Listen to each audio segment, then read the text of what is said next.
Hello, guys. Tango back again. It's time to hang on to your busted iron helmets because today we are doing a big project. Big.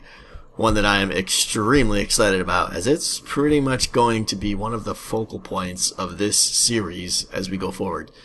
I mean, many of the future projects will be either related to or in some way supporting what we're going to do here today. Now, unfortunately, this project also requires us to put a big ol' hole in the side of that mountain. But I wrote a new mod. This mod listens to my microphone input and interprets my speech into specific in-game actions. It's crazy.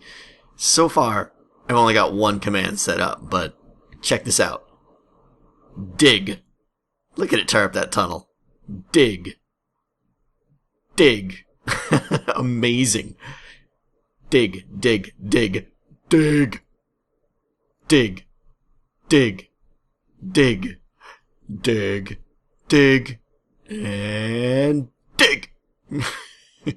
Man, if I didn't have that mod, it might have taken me a long time to dig all that out by hand. I mean, it would have been painful, let me tell you. So yeah, it's a good thing I have that crazy mod, or I might be pretty damn tired of digging right now. Hypothetically, of course.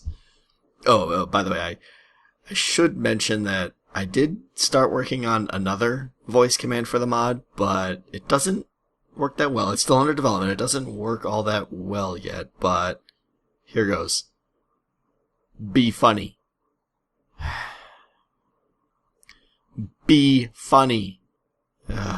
Yeah, see, I just can't get that one to work. I may have to scrap that one altogether. What do you guys think? And moving on. Alright, we got our giant cave of pain dug out here. And so what I want to do is, you can see I still got our Christmas presents up in our storage room here. Kind of looks nice, actually. But what I got here is a little present, and no, Santa didn't leave it for me, but I think I've got here is the materials, rough estimate of what we're going to need to do our project today.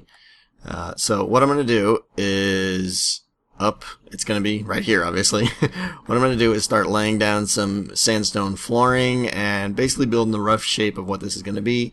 And while that's going on, over that, I'm going to be doing some chatty chat about what our plans are going to be here. Alrighty. So, I want to talk about emeralds. Emeralds. Or, more specifically, the villager trading system. Now, I love the shiny green rocks. Love them.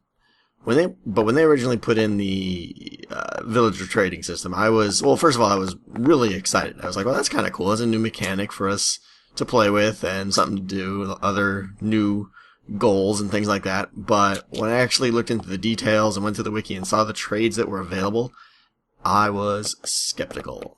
I was pretty disappointed. I mean, the game was broken. It was pretty ridiculous. It didn't take a genius to figure out that all you got to do is make a giant reed farm, and bammo, you got infinite emeralds. And with those infinite emeralds, you can go back and buy diamond, etc., whatever you want. And it was just, yeah, dumb, totally unbalanced.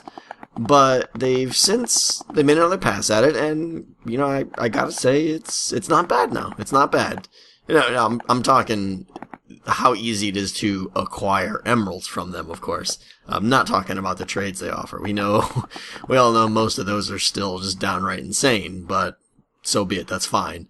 But you can't just easily, you know, get double chests full of emeralds anymore. It's not that simple. But you know, you can only trade with a villager so much before he revokes his trade offer from you.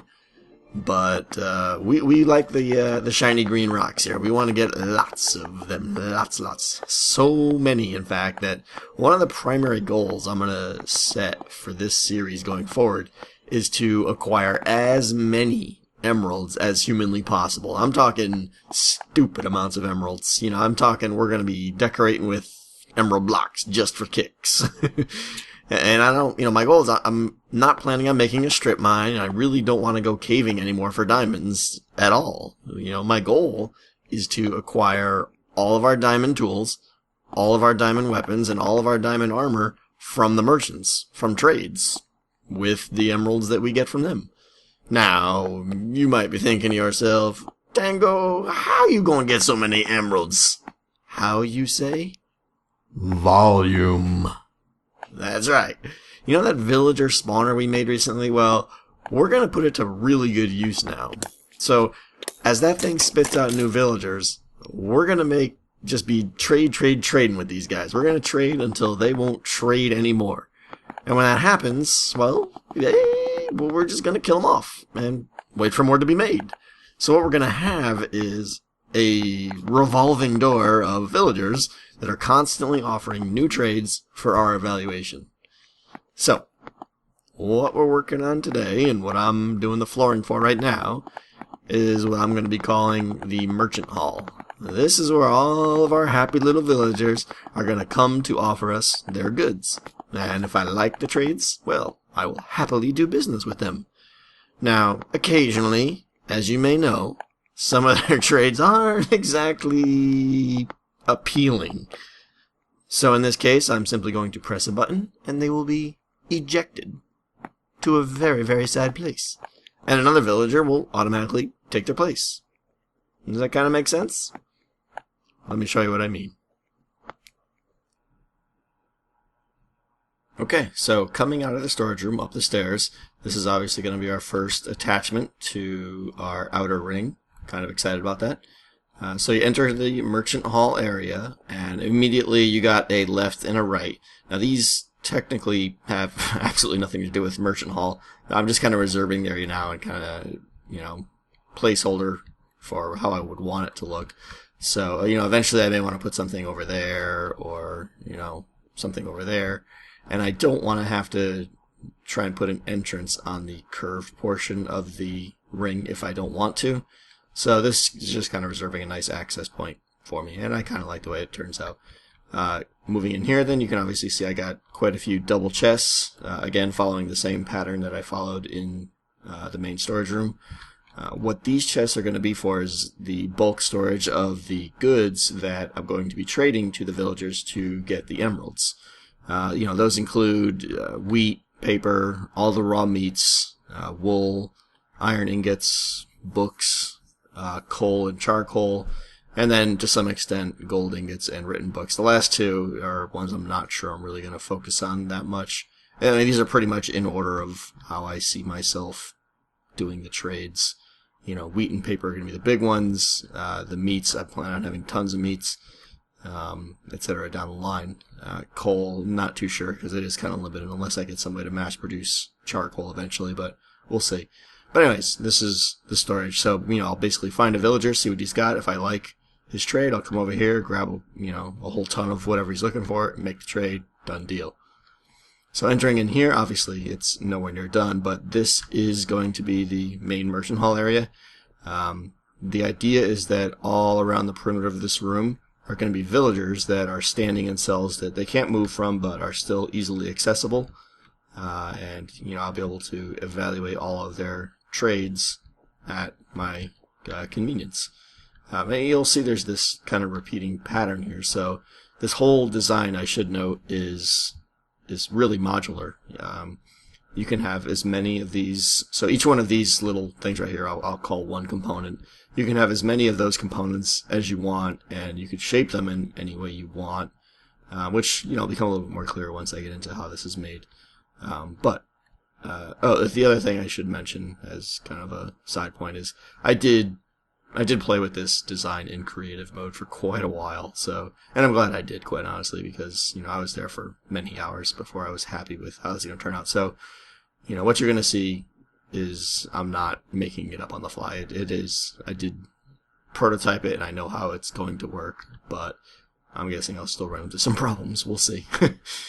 But anyway, going over one module here, let's see.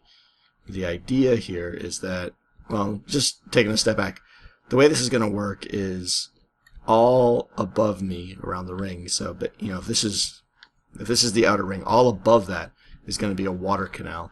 So villagers are going to come out of the the villager spawner, infinite villager spawner, and I'm going to funnel them all the way up here, and they're going to drop down into our water stream, which is going to be like right up there. And now I'm stuck. Okay, wait. So the idea is they're going to fall down, and then that water stream is going to push them all the way around the room, going right above all of these locations here. Each one of these, here, I'll give you a hint. Each one of these, there's going to be pressure plates here. So as they fall down, they're going to fall on these pressure plates, and they won't be able to move from here. But when they do so, it's going to send a signal back up to the water stream up there, which is then going to close off that hole and have the water go right across it. So basically the water stream is going to be dynamically updating to end at the next available hole. So as soon as a villager is no longer on this pad, it'll release and the water stream will update to allow the next villager that comes down the system to fall into its hole. So they'll basically be filling on a first come first served basis around the room. And if all the villager slots are taken, then the villagers will go along the whole upper track, and all of the drop slots will be filled, so they'll get all the way to the end. And then at that point, I'm probably going to just carry them on back through the system to do whatever I want later. For instance, I may send them to the villager XP farm we worked on, that sort of thing. So yeah, let's go over how an individual pod is going to work. So the thing I should mention is that, obviously as we're in here doing our trades, most of the villagers that we look at for trades, we're just not going to be interested. They're going to have one of their crappy trades, like, oh, give me 3 emeralds and I'll give you a leather hat. Yeah, that'll happen soon. So yeah. So we need a process to basically say, you know what, you suck, you're out of here, see ya. But the thing, I don't, one of the obvious things I could do is just club them with my sword, right? That's fine.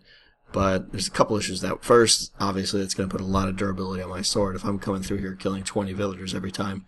So I don't want to do it for that simple reason, but even more importantly, and as a lesser known fact, if a villager dies from a player, the villager still knows what village he belongs to, and that village will basically shut down, and I'm not sure what the time is, but it's measured in minutes. It will basically shut down any new breeding that can be done by any villagers that belong to that village. So, if I come by here and, I don't want your trade, see you later. That's all fine and dandy, but that villager still knows he belongs to the village down in our infinite villager spawner, and that thing's going to shut off for 3 minutes every time I do that, so definitely don't want to do that. The other lesser known fact is that if a villager dies and a player is anywhere within 16, I think it's 16 blocks, but I'll say 16 blocks, it's coded so that basically the villager's saying, hey, I died, you should have saved me, so therefore you're going to get that same penalty where our village is going to shut down for a while and go into, we're scared mode. So what I need then is when I have a villager here that I don't want his crappy trade, I need a way to get rid of him without killing him myself and without him dying anywhere near me. Now, ideally he won't even die because I'll just kind of recycle him through the system. But if he does die, he needs to die more than 16 squares away from me. So what we're going to have, like I said, the villagers are going to be standing on these pads. What we're going to have is something along these lines here. And you'll notice that this is going to be a much bigger hole. I just kind of put what I have there for now, but that'll go much deeper. So, I'm going to come by here, check the villager, and if I don't like him, see you later. Go for a ride.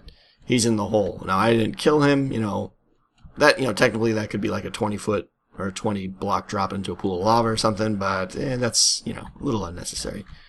But yeah, each of these little pods is going to have the same concept, right? So, do I want to trade with you? Yes. Okay, go get the stuff. If not, no. Boom. See you later. You're going for a ride. Not sure yet where that's going to go. In an ideal world, that would, I may try and do some kind of underground thing here and funnel them all back through, like I was saying, back to the villager XP farm or whatever. But I got to be careful how far I go below here because there is a lower ring down below us here. So if I go down too far, then I won't be able to build anything on the lower ring. But that's the general idea. Evaluate, push the button, they're gone. They leave the pad, another one replaces them shortly thereafter. So let me finish building one of these right now. I'm going with red. Whoops. Apparently I'm not. I'm going with the red wool for now, but this is probably, probably the piece that's the most, we'll see. I may stick with it, I may not. Let's see here. Let's get rid of that. Put that there. Now the other thing, so what keeps them from coming out is that. So I'm probably going to do something like this, I think. You'll see what I'm doing here in a second. Some craziness.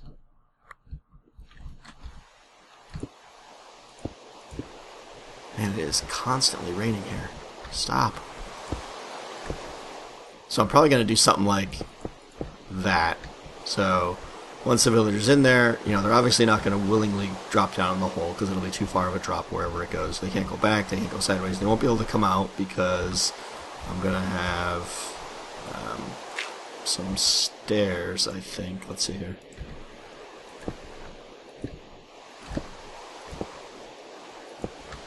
Something like that. Okay, now for demo purposes I'm just going to take these out right now, but assume those are always going to be there so they can't just walk out. So yeah, right there is where they're going to drop in from, or right there. And you'll see how high it is, and it all makes sense in a little bit. But you get the idea. They're going to come down, pop, don't want them, they'll fall into whatever I do down there.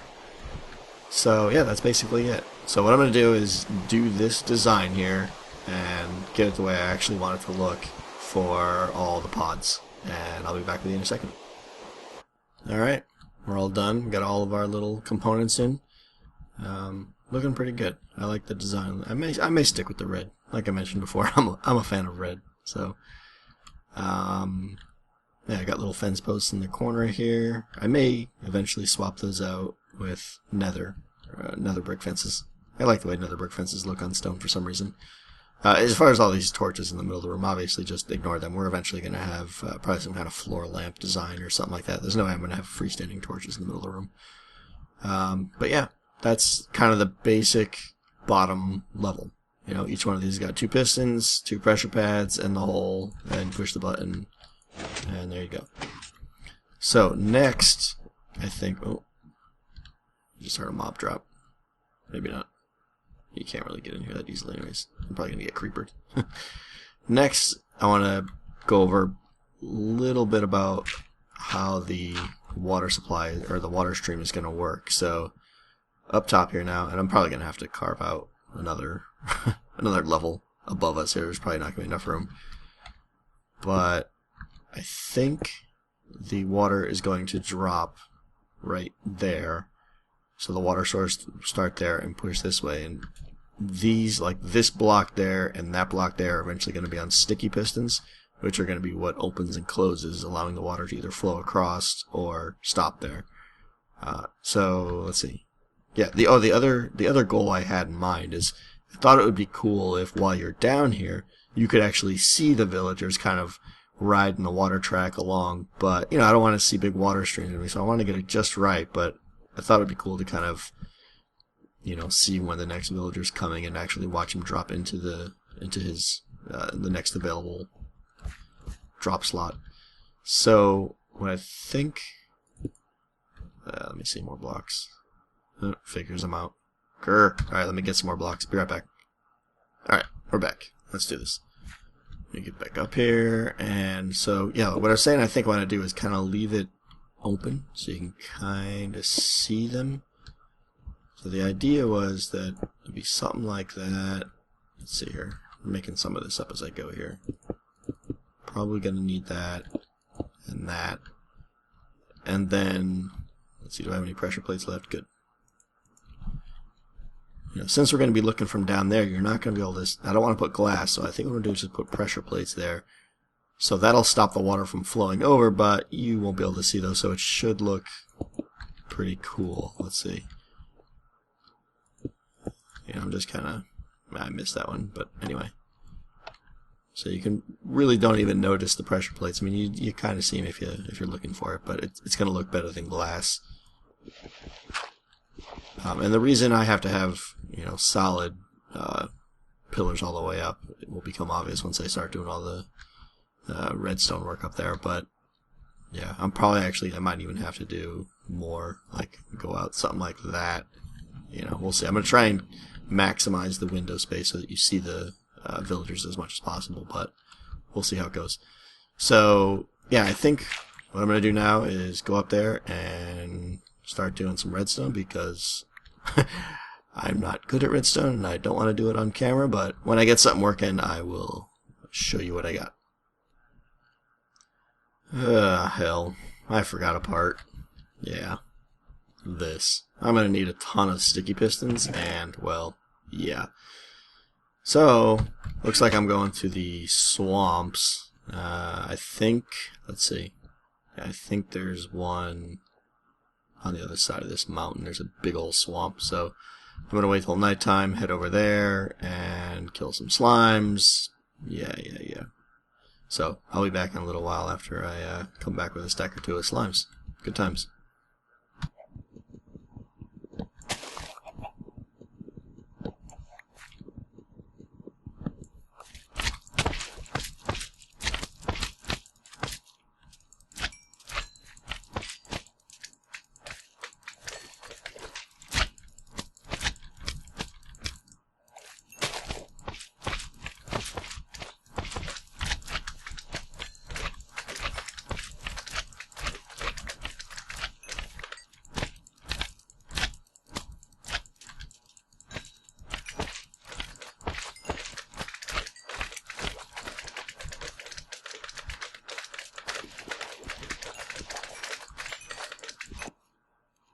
Anybody home? Hello there. I got plans for you later.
Alright, we're back, and got a decent amount. Got 58 slime balls, which is enough for now.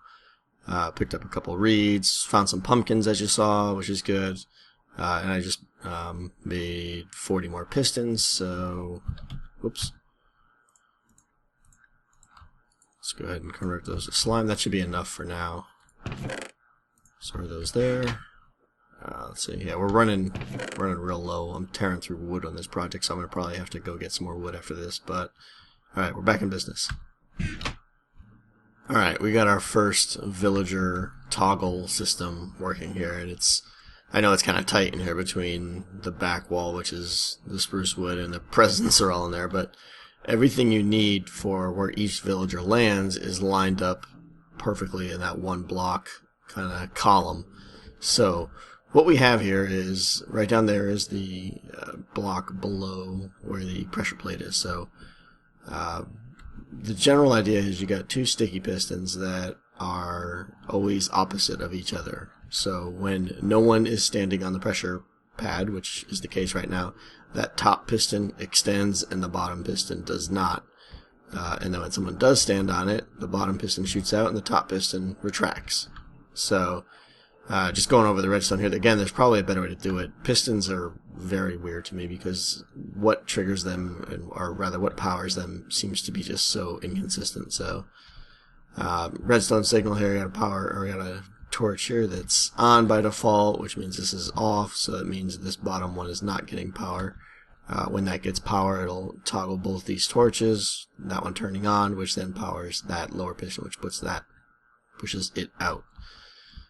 Coming up here now a little bit, let's see, that when there's someone standing out, this will have power there, which will then toggle that torch off, which will have this be off, which will then turn that off, which then will retract the top piston.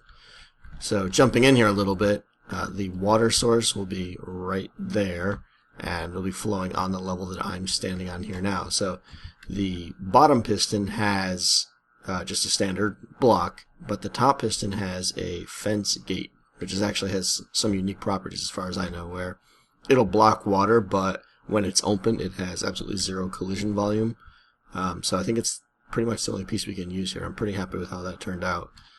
So that pushes a fence gate against this wall, and we got a redstone torch here, which then powers it, which then opens it. If that torch wasn't there, then it'd be a closed fence and the villagers would hit it. So that torch is there just to keep that open. So now when a villager drops down right where I'm standing, when it's in the state that it's currently in, the gates are open, he'll just basically go boop and fall down to that stone pressure plate down below. And when he does, the pistons will toggle. The bottom piston will push out, so you'll have a solid stone across here, and this fence gate will retract, which will allow the water to pass right through. So the next villager comes down, will just kind of sail right over everything. It's pretty sweet. So yeah, that's one unit basically. I have to do that process now for every one of the pressure plates where a villager could land. So I'm going to go ahead and do that now. The other thing I had to, where I originally, let me see if I can see it here or not. Yeah, I had to raise this level of, what do you call it, pressure plates here up one. I was just off on my guesstimate, so just FYI, that came up one. Yeah, alright, let me go ahead and repeat that process for all of them now. It'll take a while, and I'll get back to you in a while. Okay, it is now the next day, and sadly enough, our chests are no longer present. Aww. So sad. But I was looking back at some of the footage from, well, what is about 10 seconds ago to you, and man, I was tired. I was recording at like 2 a.m., and yeah, I probably shouldn't do that anymore. But I got a lot done. This room is basically done now. I'm really liking the way it turned out. Added a wood ceiling, a little bit more stonework with some more bevel stairs to kind of add a little accent to it. My only concern is there's a bit too much stone brick here, but I may swap out these little dividers with something else, but that's just little tweaks later on, you know. But I did meet my goal. I have these little windows cut out here, so villagers are going to drop right behind that block there and basically follow my cursor around the whole room, like so. So you'll be able to see where they are, who's coming, or how many are coming, that sort of thing, which is kind of cool. And they will drop in these slots, as I said. So pretty happy with how this room turned out. I mean, obviously these torches, once I get floor lighting, I'll get some floor lamps or something, and these torches will go away. I also added some little secret stairs back here, which are kind of cool. I have no idea where they're going to go, but hey, we'll take use of it some way. I'll probably have two little rooms, one out to the left, one out to the right. No idea what they're going to be for, but I like the way it looked. So, and I had an extra block to do something with. So, yeah, this is the room. So, as I mentioned, I got all the redstone work done. So you'll see I got these little toggle stations for each pressure plate completed. Whole bunch of redstone in here. Again, I know it's probably not the best way of accomplishing this, but you know, it works. And it wasn't too expensive. I think each one is like 3 torches and a little bit of redstone, or maybe 4 torches, so not too bad. No repeaters. We're on the back here, going over to the side, more of the same. But I just wanted to show you. Yeah, so I think next step is let's go take a look inside the track where the villagers are going to go, and you'll get a better sense of how it's going to work. I know I explained it once, but seeing it together might help. So I put a little dirt in these holes so I can move along here without falling to my death. But so yeah, water source there. Villagers are going to come in here, and as I mentioned before, depending on whether the gates are extended or not, will determine if the water stops there and the villager falls through, or whether the villager just floats right over. So first stream will go here, second stream will be put here and flow this way. This one, a little special here, I had to put a lever instead of a redstone, do a little fanciness with the signs. Basically just because I wanted to have these windows be as big as possible, and long story short, that's just what I needed to do. So another water source will go right here and will be blocked by that sign, so it'll go forward this way. Same thing, another water source here, sign there, so it's forced to go down a long path here. The backside was easier again because I had those 3 block gaps, so pretty straightforward back here. It'll be 3 water streams to cover the whole backside. Another one there, blah blah blah, you get the idea. Anyway, so I'm going to go ahead and add the water streams in, and yeah, I still got a lot of other work actually. I gotta hook up these holes to something so that I can dispose of them when they are no longer desirable, and I have to do the whole painful task of all the plumbing of getting the villagers up here, but I'm going to do those all off camera and get back to you in a bit. But we're getting close. And we are done. Alright, that was a lot more work there actually, but I got the water added, so you can kind of see it in certain sections, but you know what, I can live with that. I also hooked up these holes, so there's basically under all this flooring, there's an underground pathway system, which, you know, these 4 funnel together. Did one guy just glitch there or something? Yep, there's a guy stuck down there. I gotta go find him. Anyways, so they all coalesce into one funnel, which then goes out here. This is all underground. Goes out the back, so let's see, it's like down here, and then it runs this way, and then it eventually goes up right there. I put a couple glass blocks in so you can see. So that's my exit path when I discard villagers. Now, in addition, if the villagers make it all the way around the track, because every slot is full, right up there, you can't see it, is also a water elevator, basically, that they'll float up or they'll swim up to exit the system. And those 2 waterways merge. So they are basically, so yeah, what we got here, you can see a villager coming through now. The bottom glass row right there is my input. From there, that's piped all the way down to my villager spawner, way down below, that you guys remember. So they come up and then go over there, and then they drop into the system somewhere over there. The top row of glass, which is directly on top of the input one, is my output. Those are the guys that I've discarded, and those are the guys that have gone all the way around the track. So right now it just goes over there and they drop about 40 blocks and splat to their death. But eventually I'll have that hooked up either back to the villager XP farm or whatever else I want to do with villagers. So it's kind of cool. I think that's it. So I think we're done. I have noticed kind of an annoying flaw though.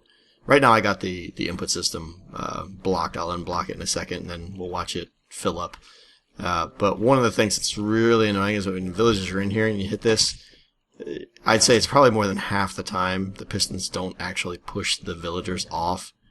And it's just so annoying. Like the piston will just push through them or something, or it'll push them too hard, and now I got 2 standing on this plate. So yeah, if you guys know a way I can work around that or something, but you'll see once I start getting some guys in here. So all right, I'm gonna go unblock the input, and we are gonna watch this fill up. All right, here we go. Waiting for our first customer to come visit. Oh, there he is. Hello. Diamond sword, emerald, for Bane of Arthropods. No thanks. See ya. Please come again. Oh, here comes another one. We'll let him. We won't check him out yet. We might have to time-lapse some of this stuff, because I'm sure I'll have gaps between the spawns. Here we go. fills in the next slot. That closes. There goes another guy. Floats over. He goes around the corner. Fills up the next slot. Loving it. Loving it. Here comes our next contestant.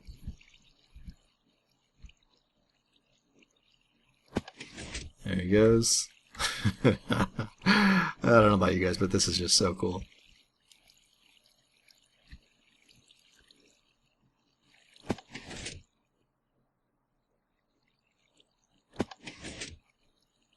Keep them coming. Keep them coming. Hello there. Don't think so. So yeah, sometimes you do get children because they're just spawned and they happen to be the ones that got pushed off. That's okay. You know, they'll grow up here. No big deal. Does mean you can't trade with them right away, but chances are, you know, you're not going to be sitting here waiting for the villagers to show up. Hey, little guy. Ah, no trade for me.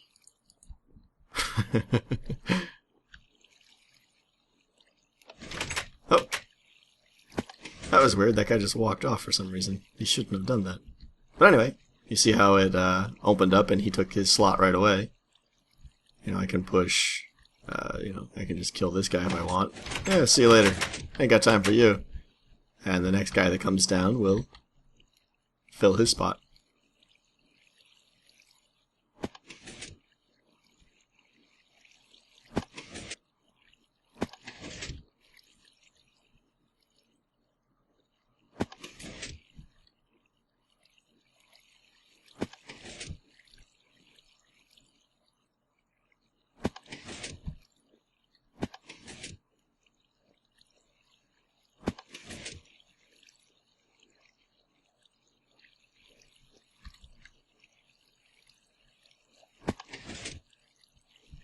And there you have it.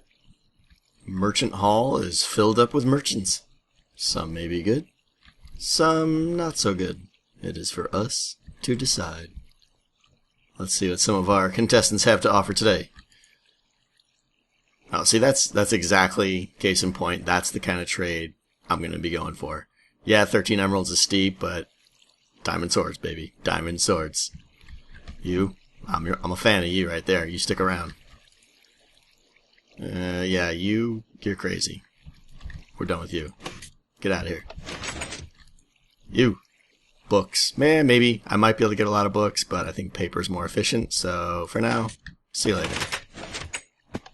This is one, you know, I may have to keep around. 3 redstone. It's pitiful, but, oh, look at this. Check that out. I think there's this weird block update render issue or something, but with slabs. But, yeah, he filled the slot. What do you got to offer? Leather tunic. Please try again. Yeah, see, there's the glitch right there. It just kind of pushes him to the other side. You got him a little love tap. What about you? Ugh, that's the joke trade that everyone mocks. Get out of town. Another diamond sword. We'll keep you around. Leather booties. No thanks. My feet are not cold. You, shears. Nope. Not happening. See ya. You. Bottle of enchanting. If I had a crazy amount, I might consider it, but I don't think so. Get out of there. This is another great one right here. This will kind of be our bread and butter right there. So we'll keep him. Arrows. No. Not a chance. Coal. Maybe. Maybe. This is a good one right here. This is once we get a really good piggy farm. This is trash. This, more trash. I said trash. Go away. Glowstone, we'll probably keep that around. Books, nah. I'll have enough books. And you, maybe. Maybe. Depends if I can figure out how to make a gold ingot farm in the nether with pigment or something. But there you have it. That's how we use Merchant Hall. I'm loving it. Super excited about this. So the next few projects are going to be to fill up these chests, or rather start building the systems to fill up these. You know, wheat farm, cow farm, pig farm. I got to figure out how I want to do those, where I want to put them, all that stuff, and start filling these chests up so that we can start getting our diamond swords and our diamond pickaxes for free. That's the plan. Also, I got a lot of loose ends around here. The place is a mess. You know, I'm going to finish up the exterior of the storage hall.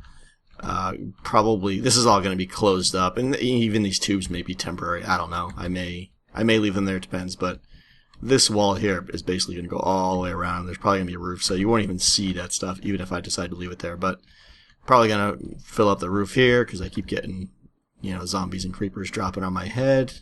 But yeah, I had an absolute blast making this, guys. I'm real happy with how it turned out. Only issue is the piston issue, which, if any of you guys have any idea how to fix that, or if I just gotta suck it up and live with it, fine. But if you have any ideas on how to fix it, let me know. Also, if you guys have any comments or questions about any... Hey guys, join the club. Any questions about any piece of this, please just drop me a comment. I check my comments many times a day, because, you know, that's the kind of freak I am. But I'll get back to you real quick and let you know what the details are. Welcome. Oh, I think kids just like to jump off for some reason. I don't know what's going on there. I gotta look into that. But yeah, that's it, guys. Not sure what we're doing next episode, but I will be starting it tomorrow night for certain. Had a lot of fun doing this, like I said, and hope to see you guys next time. Let me know if you liked it, or didn't like it, or what. But, as always, this is Tango, and I will catch you guys next time. Later!